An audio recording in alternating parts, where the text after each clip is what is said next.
Letting go when it hurts. What Stoicism, the Gita, and Zen teach us. Welcome to Tranquil Drift, a quiet space where timeless wisdom meets today's moments. Here we don't shout, we reflect. Letting go doesn't mean forgetting. It doesn't mean you never loved. It means you're ready to release what you can't control and carry only the lesson, not the weight. Letting go is hard, especially when what you're holding is love. But love isn't the only thing we hold on to. We hold on to old dreams, old roles, old versions of ourselves, a job that once defined us, a childhood toy we can't throw away, the rhythm of a life that no longer fits.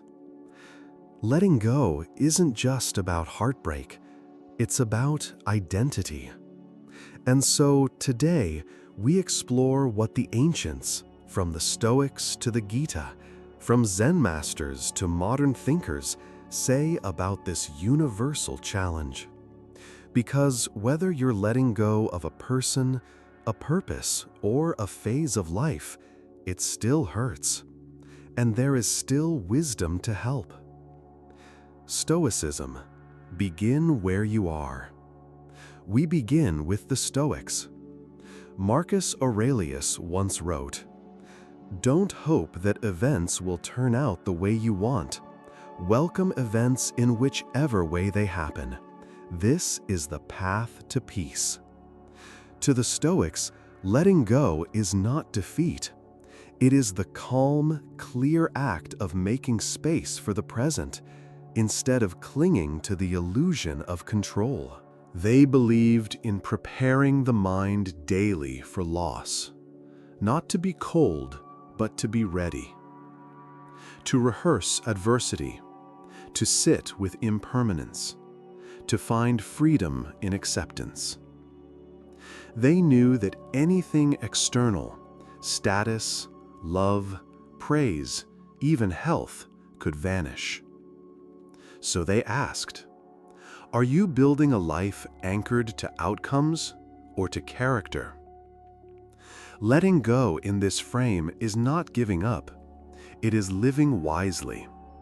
It is understanding that your peace cannot depend on what was never truly yours. Bhagavad Gita, surrender as strength. In the Gita, we meet Arjuna, not in peace, but in conflict.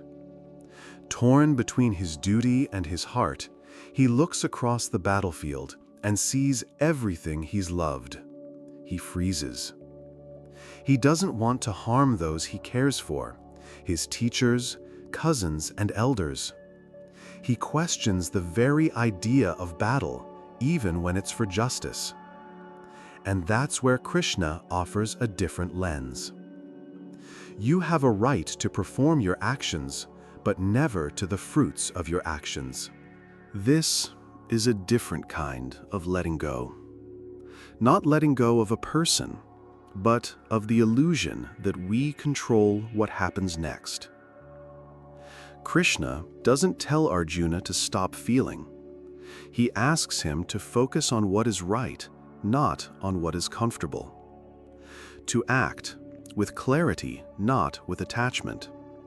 To do the right thing and let go of the result. This isn't coldness, it's courage.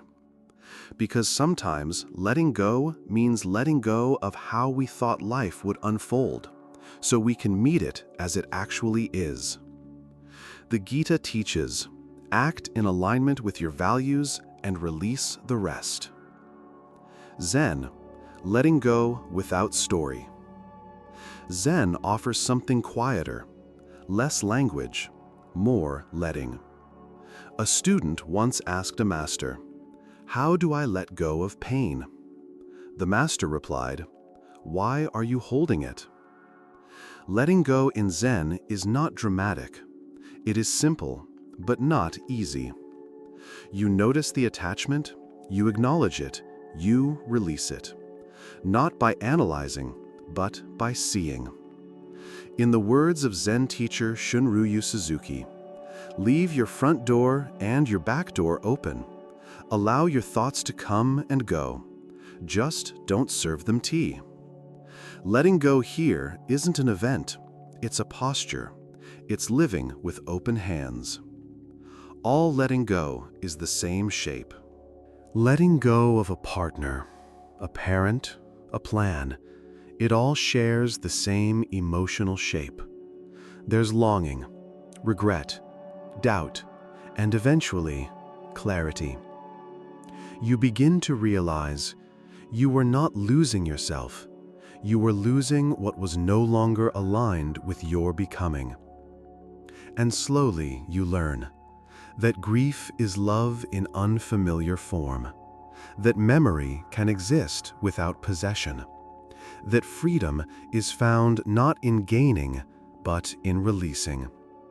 Letting go may start with pain, but it leads to presence. It invites you back to the only thing that's ever been real, this breath, this moment, this becoming. Reflections continued, letting go across time. It's been said that time heals all wounds, but sometimes it isn't time that heals, it's what we choose to do with time. To let go doesn't mean waiting until you forget. It means taking small, sacred steps to walk with the pain, until the pain no longer walks you. The Stoics practice this through journaling, daily reminders that we do not control events, only our response. The Buddhists used breath, each inhale a chance to feel, each exhale a chance to release. And in the Gita, Krishna returns again and again to one idea. Surrender isn't weakness, it's alignment. Letting go is not a decision you make once. It's a choice you return to, daily, gently, imperfectly. Letting go in daily life. Letting go also shows up in ordinary places. A friend you no longer call, though you still care. A home you leave behind, though memories remain. A version of yourself that once fit, but no longer feels true. It's in closing a tab with a half-written job application. It's in deleting photos that used to make you smile. It's in that long pause before replying, "I'm fine," when you're not. The pain of letting go is real, but the growth that follows is just as real. What happens after letting go? Here's something rarely discussed. What comes after the release? After the tears dry, after the memories blur, after the world moves on.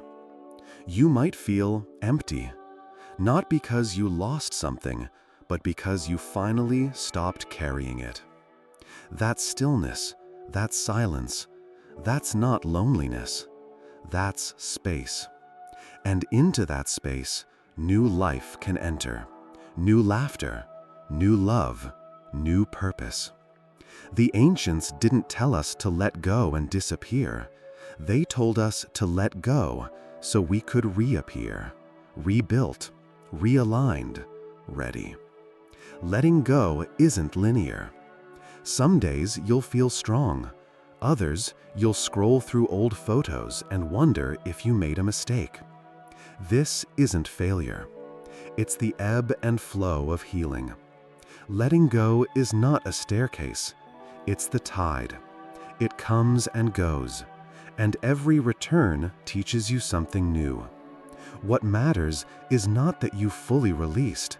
What matters is that you return to peace over and over again.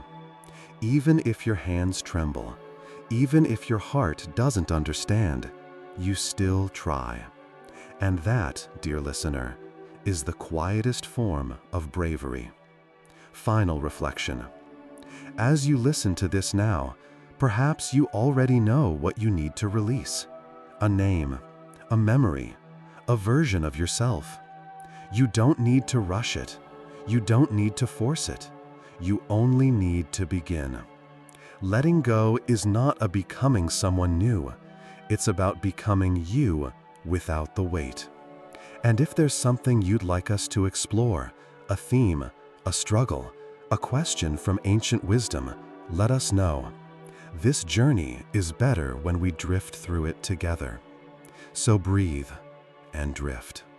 Until next time, stay still and drift deep.